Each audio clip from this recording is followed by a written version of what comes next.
Ici, normalement, on aura des marches qui permettront aux clients de l'hôtel de pouvoir aller directement sur la terrasse de l'hôtel ou accéder au lobby par là. L'hôtel est à même pas 30 mètres de la voie principale. En tant qu'entrepreneur, cette route nous permet de rester serein et d'être encore plus optimiste pour l'avenir.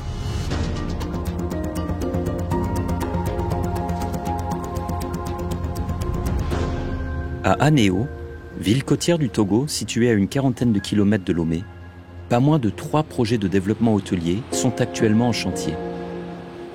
Le tourisme est en pleine expansion depuis la réhabilitation de la route reliant Lomé à Cotonou. Avant qu'elle soit refaite, c'était pas un tapis comme aujourd'hui. C'était une route difficile, étroite et dangereuse. Et donc aujourd'hui, elle a complètement changé le visage des villes qu'elle traverse ou des villages qu'elle traverse. Elle a accéléré le développement d'Anéo, mais également c'est vraiment un véritable outil d'intégration africaine.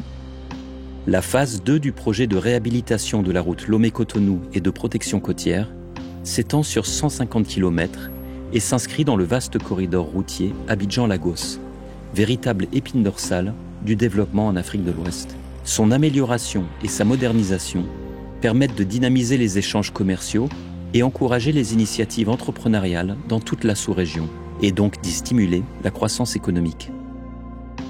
Je suis directeur de concession automobile. Je suis souvent amené à prendre cette route-là parce que mes projets, c'est de développer mes sociétés sur le Bénin et sur le Togo et sur la Côte d'Ivoire et sur tous les autres pays qui relient ce corridor-là. On a plusieurs produits qu'on peut proposer sur le marché. On peut faire des véhicules légers, comme on peut faire aussi des bus et des camions.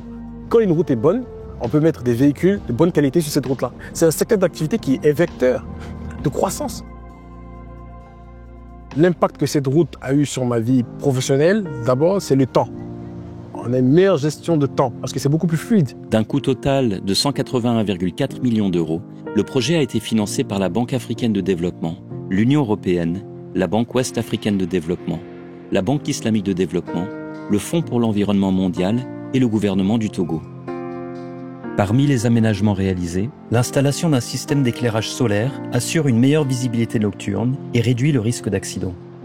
Le passage de la route en 2 fois 2 voies élargies, la construction de passerelles pour la sécurité des piétons et l'amélioration du poste frontalier entre Sanvi-Kondji et Ila-Kondji permettent d'optimiser la circulation sur la route et les flux entre les 2 pays. Le passage de la frontière a été totalement facilité. Il y a beaucoup plus d'usagers, il y a beaucoup plus de gens qui passent. C'est bien pour la mixité, c'est bien pour les échanges et c'est bien pour les commerces qui sont autour de cette route-là. Sur la commune d'Anéo, Lionel Jando n'en est pas à son coup d'essai. Avant son projet d'hôtel, c'est dans la restauration qu'il a senti le potentiel de la nouvelle route et de l'essor touristique qu'elle accompagne. Je suis un ancien banquier et j'ai tout lâché pour me lancer dans cette aventure entrepreneuriale.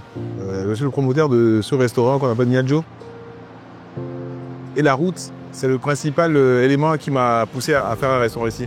Parce qu'on est idéalement placé entre Cotonou et Lomé. Depuis que la route est praticable, c'est plus facile de venir et plus facile de repartir. Et la route est éclairée la nuit, donc ça fait qu'on peut rester encore plus tard. La matière première du restaurant, c'est tout ce qui est fruits de mer, poissons.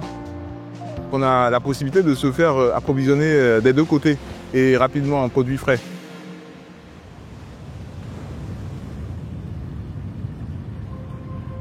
C'est la pêche qui domine ici. Avant d'aller à l'école, j'allais à la pêche et je suis toujours pêcheur et je demeure pêcheur. Presque toute la région est alimentée par notre pêche.